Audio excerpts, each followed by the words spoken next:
بسم اللہ الرحمن الرحیم۔ السلام علیکم ورحمۃ اللہ۔ میرے پیارے معزز ناظرین، آج میں ایک مولانا صاحب کی ویڈیو لے کے آپ لوگوں کی خدمت میں حاضر ہوا ہوں۔ اس میں یہ مولانا صاحب ڈاکٹر اسرار احمد رحمۃ اللہ علیہ مرحوم کے بارے میں کیا فرما رہے ہیں۔ اس نے جو مسجد الاقصی کے بارے میں پیشگوئی کی تھی، اسی کے حوالے سے یہ معزز بات کر رہے ہیں۔ تو چلیے آئیے اپنے ویڈیو کا آغاز کر کے دیکھتے ہیں اور بعد میں اپنی کمنٹس دیتے ہیں۔ چلیے آئیے اپنی ویڈیو کا آغاز کرتے ہیں۔ ڈاکٹر اسرار صاحب سے یہاں پر بڑا تسامح ہوا، اجتہاد کی غلطی ہوئی اور امت میں اس سے مایوسی پھیلی۔ انہوں نے کہا مسجد اقصی گر جائے گی، وہاں پر ٹیمپل بنے گا۔ سارے مسلمان اس بات کو سمجھ لیں، مسجد اقصی نہ گرے گی نہ شہید ہوگی۔ اس کو گرانے اور شہید کرنے کی تمنا رکھنے والے سارے کے سارے ناکام ہو جائیں گے۔ باقاعدہ عالم دین نہیں تھے، اور جس مقام پر تھے تو شاید ان کے لیے یہ ممکن بھی نہیں تھا کہ وہ ان معاملات میں علماء سے، بلکہ وہ تو بعض اوقات بتاتے تھے کہ علماء سے یہاں غلطی ہوئی۔ یہاں حضرت ڈاکٹر صاحب رحمۃ اللہ علیہ سے دونوں جگہ اجتہاد میں غلطی ہوئی ہے، تسامح ہوا ہے۔ ڈاکٹر صاحب نے قطعیت سے کہہ دیا کہ یہ وہی ہے، یہ ان سے تعیین وقت کی غلطی ہوئی۔ دوسرا ان سے غلطی ہوئی، انہوں نے کہا کہ جی یہ مسجد اقصی گرے گی، شہید ہوگی، ختم ہو جائے گی، یہاں پر ٹیمپل بنے گا، اور نہیں، ایسا نہیں ہوگا۔ بسم اللہ الرحمن الرحیم۔ اللہ جل شانہ مجاہدین کی مدد فرمائے جو اس وقت غزہ میں اسرائیل، امریکہ، فرانس، برطانیہ اور جرمنی کے خلاف برسر پیکار ہیں۔ رشی سونک جس فوجی طیارے میں تل ابیب آ کر اترا ہے تو وہ سرکاری وزیر اعظم والا طیارہ نہیں تھا، نہ اس سے کوئی سیڑھی اتری اور نہ اس سے کوئی ریڈ کارپٹ اترا، نہ اس کے لیے بچھایا گیا۔ اور وہ فوجی طیارے میں اترا، پچھلا کاکپٹ کھلا ہے اور اس میں سے بم، بارود، گولوں، جو مواد ہے بارودی، اس کے درمیان سے وہ اترا ہے۔ یعنی وہ جہاز بھر کے آیا ہے تو اپنے ساتھ اسلحہ، گولہ بارود لے کر آیا ہے۔ اسی طرح امریکہ اسلحہ بھیج رہا ہے، اس نے 2 بیڑے لا کر وہاں سمندر میں لنگر انداز کر دیے ہیں۔ اور جو بائیڈن نے کہا، اس نے کہا کہ اگر کوئی ملک یا آرگنائزیشن وہ یہ سمجھتا ہے کہ وہ اس موقع پہ کوئی ایڈوانٹیج لے لے گا تو میں اس کو صرف ایک لفظ کہتا ہوں، ڈونٹ، یعنی ایسا کرنے کی سوچنا بھی مت۔ یہ سارے کے سارے مل کر، آپ صلی اللہ علیہ وسلم نے فرمایا تھا نا کہ ایک وقت آئے گا کہ دنیا بھر کی کافر اقوام تم پر چڑھ دوڑنے کو، ایک دوسرے کو ایسے دعوت دیں گی جیسے کھانے پر یا سرید کے پیالے پر دعوت دی جاتی۔ تو صحابہ نے عرض کیا یا رسول اللہ اس وقت ہماری تعداد بہت کم ہوگی کہ؟ آپ نے فرمایا اتنی ہوگی جتنی کبھی نہیں رہی ہوگی۔ تو صحابہ نے عرض کیا یا رسول اللہ پھر؟ آپ نے فرمایا لیکن غصہ السیل، جیسے وہ خس و خاشاک ہوتا ہے سیلاب کے اوپر، سیلابی پانی پر آنے والا کچرا، کہ ایک تنکا بھی آپ رکھ دیں یا کوئی چیز پھنس جائے تو کچرا سارا رک جاتا ہے، پانی نیچے سے نکلتا چلا جاتا ہے۔ صحابہ نے عرض کیا یا رسول اللہ اس کی وجہ کیا ہوگی؟ تو آپ نے فرمایا الوہن، کہ وہن تم میں آ جائے گا۔ تو صحابہ نے عرض کیا یا رسول اللہ وہن کیا ہے؟ آپ نے فرمایا حب الدنیا و مخافت الموت، دنیا کی محبت اور موت کا خوف اور اس کی ناپسندیدگی۔ اور اللہ تعالیٰ فرماتے ہیں جو مجھ سے ملنا پسند کرتا ہے میں اس سے ملنا پسند کرتا ہوں، جو میری ملاقات کو ناپسند کرتا ہے میں اس کی ملاقات کو ناپسند کرتا ہوں۔ تو جب زندگی چاہیے، شہادت نہیں چاہیے، اپنی زندگی قربان کرنے والے نہیں ہوں گے تو پھر پوری دنیا میں یہ حال ہو جائے گا۔ آج وہ منظر سامنے آ گیا ہے کہ پوری دنیا کی اقوام مل کر چڑھ دوڑی ہیں، اور مسلمان اتنے زیادہ دنیا میں ممالک ہونے کے باوجود، اتنی فوجیں، اتنا پیٹرول، اتنا اسلحہ، اتنے وسائل، اتنا سب کچھ ہونے کے باوجود ان کی گھگی بندھی ہوئی ہے۔ یہ اسرائیل سے ڈر رہے ہیں اور یہودیوں سے ڈر رہے ہیں۔ یہ خنزیر لعنتی قوم، علی لسان داؤد و عیسی ابن مریم، اللہ تعالیٰ فرماتے ہیں ہم نے لعنت کی ہے ان پر۔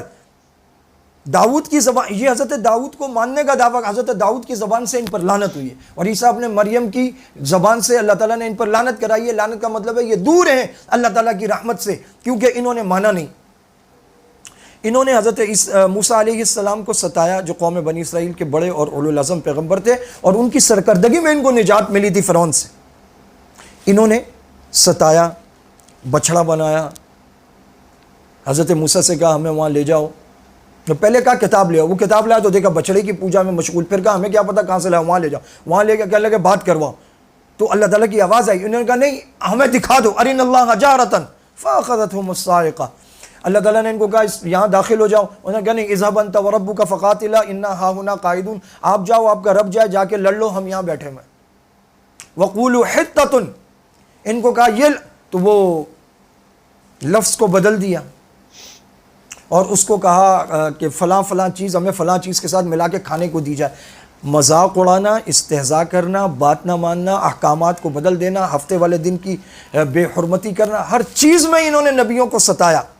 تو دین موسوی اور پھر حضرت عیسیٰ کا تو سرے سے انکار کر دیا. 2 مرتبہ انکار کیا، 2 مرتبہ مار کھائی. ثم رددنا لکم الکرۃ علیہم، اور ہم نے یہ طے کر دیا کہ تم مار کھاؤ گے. لتفسدن فی الارض مرتین ولتعلن علوا کبیرا، سورہ بنی اسرائیل قرآن کریم. اب انہوں نے کیا تیسری شریعت کا انکار جو اسلام ہے، آخری نبوت کا انکار. تو 2 انکاروں کے بعد 2 دفعہ مار کھا کر 2 دفعہ معافی مانگ کر رونا دھونا کر کے واپس آ گئے. اس دفعہ انہوں نے آخری نبوت، آخری شریعت کا مستقل انکار کیا. اب ان کو آخری مار پڑے گی، آخری استیصال ہوگا، اور وہ ایسی مار پڑے گی کہ پتھر اور درخت پکاریں گے، ان کے پیچھے سے نکال کے قتل کیے جائیں گے، یہ بھی مارا جائے گا. اور ان کا جو دجال آئے گا 40 دن کل اس نے دنیا میں رہنا ہے، وہ بھی مارا جائے گا. اور یہ جو کہا گیا، ڈاکٹر اسرار صاحب سے یہاں پر بڑا تسامح ہوا، اجتہاد کی غلطی ہوئی اور امت میں اس سے مایوسی پھیلی. انہوں نے کہا مسجد اقصیٰ گر جائے گی، وہاں پر ٹیمپل بنے گا. سارے مسلمان اس بات کو سمجھ لیں، مسجد اقصیٰ نہ گرے گی، نہ شہید ہوگی. اس کو گرانے اور شہید کرنے کی تمنا رکھنے والے سارے کے سارے ناکام ہو جائیں گے، اور یہ حسرت دل میں لیے یہ سارے کے سارے مر جائیں گے. ان کا سرغنہ دجال باب لد پر حضرت عیسیٰ علیہ السلام کے دست مبارک سے قتل ہوگا. یہ سارے کے سارے فنا کر دیے جائیں گے. یہ جو معرکہ شروع ہوا ہے، یہ وہ معرکہ نہیں ہے. یہ ضروری نہیں ہے کہ یہی معرکہ چلے اور ہاتھ سے سارے اسلامی ملک نکلیں اور یہ مکہ مدینہ تک پہنچ جائیں. اس تعین میں بھی ڈاکٹر صاحب سے غلطی ہوئی ہے. سب کو یوں لگتا ہے کہ بس یہ وہی اب شروع ہو گیا. ممکن ہے یہ وہ نہ ہو. تو اگر ڈاکٹر صاحب کے کہنے کے مطابق مانا جائے تو پھر تو وہ یہی ہے، ملحمۃ الکبریٰ سر پر ہے، آرمگڈون ہے، آخری جنگ ہے، اس کے علاوہ کچھ نہیں. اگر یہ رک گیا تو لوگ کہیں گے کہ بھئی ڈاکٹر صاحب تو بتا رہے تھے حدیث میں یہ تھا. یہ 2 بڑے مشہور تسامح ہیں، اور وہ بہت عظیم شخصیت تھے، بڑے علمی آدمی تھے، باقاعدہ عالم دین نہیں تھے. اور جس مقام پر تھے تو شاید ان کے لیے یہ ممکن بھی نہیں تھا کہ وہ ان معاملات میں علماء سے، بلکہ وہ تو بعض اوقات بتاتے تھے کہ علماء سے یہاں غلطی ہوئی. یہاں حضرت ڈاکٹر صاحب رحمۃ اللہ علیہ سے دونوں جگہ اجتہاد میں غلطی ہوئی ہے، تسامح ہوا ہے. ایک تو یہ کہ یہ تسلسل سے چلے وہاں تک جائے، یہ وہ نہیں ہے، اور یہ ہو بھی سکتا ہے. ڈاکٹر صاحب نے قطعیت سے کہہ دیا کہ یہ وہی ہے، یہ ان سے تعیین وقت کی غلطی ہوئی. دوسرا ان سے غلطی ہوئی، انہوں نے کہا کہ جی یہ مسجد اقصیٰ گرے گی، شہید ہوگی، ختم ہو جائے گی، یہاں پر ٹیمپل بنے گا. اور نہیں، ایسا نہیں ہوگا. مسجد اقصیٰ کو گرانے والے یہ تمنا دل میں لیے دنیا سے چلے جائیں گے، وہ اس کو گرا نہیں سکیں گے. دجال کے کئی آفس، کئی ہیڈ کوارٹر بنیں گے، جہاں جہاں بننے ہوں گے بنیں گے، لیکن یہاں نہ تو ہیکل بنے گا اور نہ مسجد اقصیٰ گرے گی. یہ دو باتیں اچھی طرح سمجھ لے، ذہن نشین کر لے.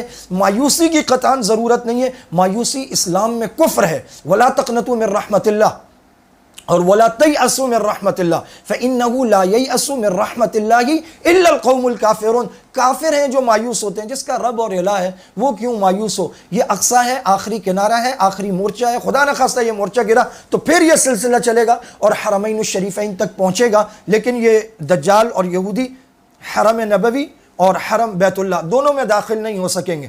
تو اس کنارے پر، اس آخری مورچے پر رباط، مربوط، مربط اور مرابط و رابط، ہمیں اس سے متصل رہنا ہے. مسلمانوں کی مدد کرنی ہے، ان کے لیے آواز اٹھانی ہے. جو وہاں جا سکے جائے، جو وہاں کے چراغوں کے لیے تیل بھیج سکے وہ بھیجے، اور جو جلسہ جلوس مظاہرہ اور قلم اور زبان اور بیان اور جو بن پڑے وہ کرنا چاہیے، اور اپنے حکمرانوں پر دباؤ بڑھانا چاہیے کہ مسلمانوں کی مدد کے لیے اٹھیں اور اپنی افواج کو روانہ کریں. کم از کم مال بھیجیں، ڈاکٹر بھیجیں، دوائیاں جو ہم سے بن پڑے پوری امت کو وہ کرنا چاہیے. اس موقع پر بھی اگر کوئی بائیک آؤٹ نہیں کرتا ہے، اس موقع پر بھی اگر کوئی اپنے نشوں میں، اپنے مزے میں، اپنی عیاشی میں، اپنی مستی میں، اپنی کولڈ ڈرنکس میں، چٹنیوں میں، کیچپ میں، مربوں میں پڑا ہوا ہے، اس سے بڑا پھر بدبخت اور شقی اور پتھر دل انسان کوئی نہیں ہے. ہزاروں شہادتیں ہیں، عمارتیں ملبوں کا ڈھیر بن گئی، عورتیں، بچے. کیا منظر ہے، عورتیں اپنے بچوں کو سفید کفن میں لپیٹے، اور بچے کٹے پھٹے بچے نکل رہے ہیں اندر سے. اور اس وقت بھی اگر کوئی اسٹار بکس کی کافی پی رہا ہو اور پیزے ہٹ کے پیزے کھا رہا ہو اور KFC اور میکڈونلڈ اور پیپسیاں اور جو ہے وہ کوکا کولا، لعنت ہے ایسے آدمی پر. اس وقت لندن، برطانیہ، امریکہ میں اتنے بڑے بڑے مظاہرے ہیں جن کے دوسرے سرے نظر نہیں آتے. کافر اقوام اس بے حسی، سنگ دلی، شقاوت اور قساوت قلبی کے خلاف اٹھ کے کھڑی ہوئی ہے، اور مسلمانوں کا یہ حال ہے کہ مسلمانوں کے کانوں پہ جیوں نہیں رینگ رہی۔ شرم آنی چاہیے ایسے مسلمانوں کو۔ یہ دنیا میں حرام کا پیسہ کمانے والے، حرام کھانے والے، اولادوں کو حرام پہ پالنے والے، یہ سارے کے سارے دنیا میں کافر ہوں مسلمان ہوں، یہ سب کے سب ان کے دل پتھر ہو گئے۔ یہ جو کل یورپ کے مطلب ان کے چہرے کا نقاب اتر گیا نا، یہ کل تک ہمیں جانوروں کے حقوق پہ درس دیتے تھے، اور آج انسان کٹ رہے ہیں، پھٹ رہے ہیں، مر رہے ہیں، اور ان کے کانوں پہ جوں نہیں رینگ رہی۔ ثابت ہو گیا کہ یہ بڑے ہی دجال قسم کے لوگ ہیں، اور ان کا انسانیت کا اور کیا کہتے ہیں انسان دوستی کا جو نعرہ ہے وہ سارا کا سارا جھوٹ ہے، دغا ہے، ایک نقاب ہے۔ مسلمانوں کو صرف بائیکاٹ تک نہیں جانا چاہیے، اپنی زندگیوں کو بدلنا چاہیے، اپنی زندگی کو لگژری سے اور یہ دنیا کی آسائشات سے باہر نکال کر اتقوا والتنعم فإن عباد اللہ لیسوا بالمتنعمین، لگژریز سے بچو۔ جو اللہ کے بندے ہوتے ہیں وہ اپنے کمفرٹ زون میں رہ کر لگژریز کے عادی نہیں ہوتے، وہ تو مجاہد ہوتے ہیں۔ اللہ رب العزت مجھے اور آپ کو اس پورے سینیریو کو سمجھنے کی اور اللہ کی ذات پر توکل اور بھروسے کی اور مایوسی سے بچنے کی توفیق عطا فرمائے۔ مسلمان کی اگر عمارتیں گر رہی ہیں، سڑکیں تباہ ہو رہی ہیں، شہر تباہ ہو رہے ہیں، تو کیا ہوا؟ کیا مسلمان ناکام ہو جائے گا؟ مسلمان وَيَعْلَمُونَ كَمَا تَعْلَمُونَ،